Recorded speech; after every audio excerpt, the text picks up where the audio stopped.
Assalamualaikum warahmatullahi wabarakatuh.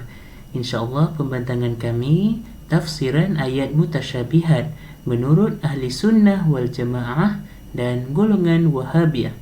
Nama saya Muhammad Farid Aiman bin Muhammad Zuhairi, nombor metrik 060732. Baiklah, seperti yang sedia maklum, Al-Quran merupakan sebuah kitab yang diturunkan oleh Allah Subhanahu wa taala kepada Nabi Muhammad sallallahu alaihi wasallam secara mutawatir yang bersifat mukjizat, di mana apabila kita membacanya dapat pahala.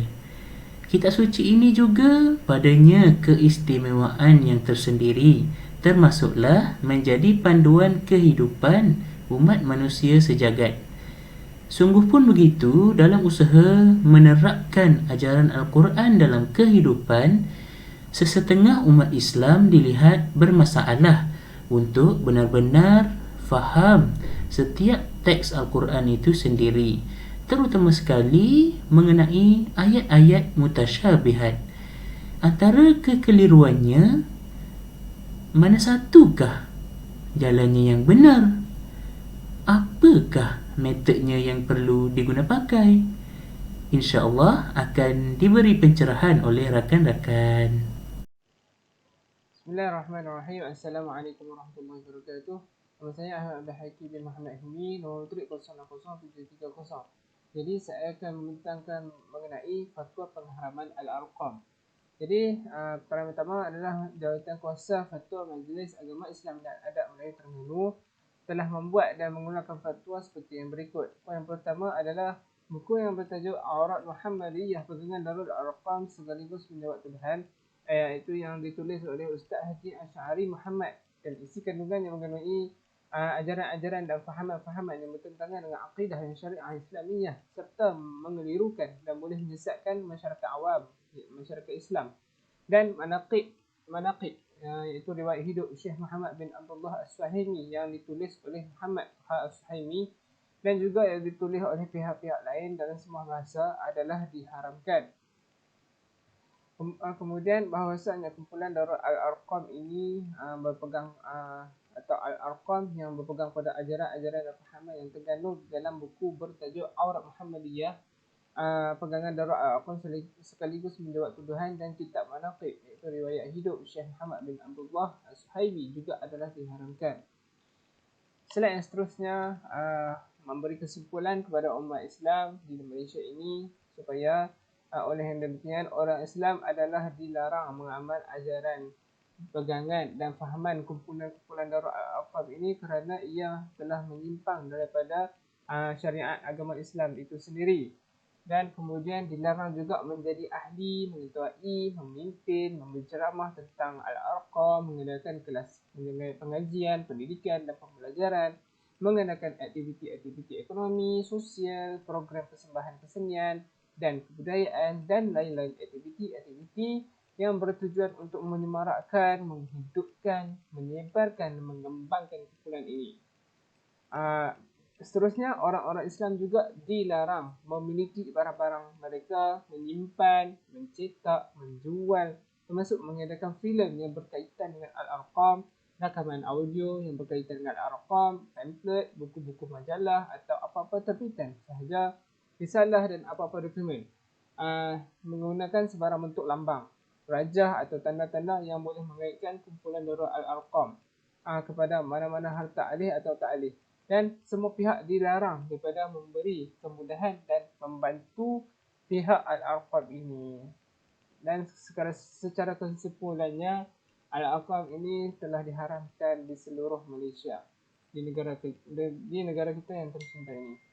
Jadi setakat itu sahaja pembentangan daripada saya serahkan kepada sahabat-sahabat saya yang seterusnya untuk membentangkan mengenai Al-Arqam. Sekian, wabillahi taufiq wal hidayah. Assalamualaikum warahmatullahi wabarakatuh. Assalamualaikum. Nama saya Muhammad Hasnan bin Khalid, nombor metrik 060765. Tafsiran ayat mutasyabihat menurut Aswajah, yang mana terdapat dua metod. Satu, metod tahfiz, dua, metod takwil. Tahfiz iaitu beriman dengan ayat tersebut dan menyerah makna ayat tersebut kepada Allah Subhanahu Wa Taala. Manakala metod takwil beriman dengan ayat tersebut dan mentakwilkan makna ayat tersebut berdasarkan ayat muhkamat. Contoh ayat iaitu Ar-Rahman 'alal 'arsy istawa, yang bermaksud Dia Tuhan yang Maha Pemurah yang bersembayang di atas arasy. Metod takwil dia beriman dengan ayat ini dan menyerah makna ayat tersebut kepada Allah Subhanahu Wa Taala. Manakala metod takwil beriman dengan ayat ini dan mentakwilkan ayat tersebut berdasarkan ayat muhkamat dengan makna kekuasaan dan penjagaan Allah Subhanahu Wa Taala ke atas arasy. Sekian, terima kasih. Bismillahirrahmanirrahim. Nama saya Muhammad Fikri bin Bazlan, nombor metrik 061752. Tafsiran ayat mutasyabihat menurut golongan Wahabiyah. Pengenalan kepada Wahabi. Wahabi adalah satu aliran pemikiran yang dinisbahkan kepada seorang pejuang akidah yang lahir di Arab Saudi bernama Muhammad ibn Abdul Wahhab. Seterusnya, kita pergi kepada contoh tafsiran berdasarkan ayat mutasyabihat. Tafsiran Wahabi, golongan Wahabi. A'udzubillahi minasyaitonirrajim. Ar-Rahmanu 'alal 'arsy istawa. Surah Taha ayat kelima. Menurut Abdul Rahman bin Hassan bin Muhammad bin Abdul Wahhab dalam karangannya Fathul Majid telah menafsirkan ayat ini dengan menyamakan Allah Subhanahu Wa Taala dengan makhluk dengan berkata Allah duduk di atas kursi. Menurut Syekh Saleh bin Fauzan Al-Fauzan dalam kitab An-Nazarat wa Ta'qubat 'ala ma fi kitab As-Salafiyah, golongan Wahabi menempatkan Allah seumpama dengan sifat makhluk dengan mengatakan Allah duduk menetap di atas arasy dengan zatnya. Sekian daripada saya. Terima kasih. Bismillahirrahmanirrahim. Assalamualaikum warahmatullahi wabarakatuh.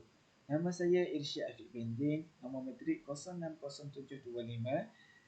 Okey, pada kali ini saya akan membuat kesimpulan tentang tugasan kami, iaitu yang bertajuk perbezaan ayat mutasyabihat di antara dua fahaman, iaitu fahaman Wahabi dan fahaman Ahli Sunnah wal Jamaah. Okey, ayat muhkam ini adalah ayat yang jelas atau rajih maknanya, sedangkan ayat mutasyabihat pula ialah ayat yang memerlukan keterangan tertentu bagi memahaminya. Oleh itu, pihak berwajib serta individu itu sendiri perlu menangani fahaman Wahabi ini daripada mempengaruhi umat Islam dalam isu penafsiran ayat mutasyabihat. Lebih-lebih lagi bagi kalangan pelajar dan orang awam yang baru hendak belajar tafsiran Al-Quran. Apa yang kita dapat, apa hikmahnya ialah ayat-ayat mutasyabihat ini diturunkan untuk menunjukkan kebesaran Allah dan menunjukkan kepada manusia serta menyuruh manusia ini untuk berfikir dan mengungkapkan tafsir ayat tersebut. Akhir sekali, fahaman ayat mutasyabihat ini secara pemahaman ayat mutasyabihat secara makna literal ataupun tidak dikaji secara lebih lagi boleh menyebabkan seseorang itu jatuh kufur kepada Allah, kerana Allah Maha Suci daripada sesuatu baharu dan tidak ada makhluk yang sama dengannya. Okey, sekian saja kesimpulan saya. Assalamualaikum warahmatullahi wabarakatuh.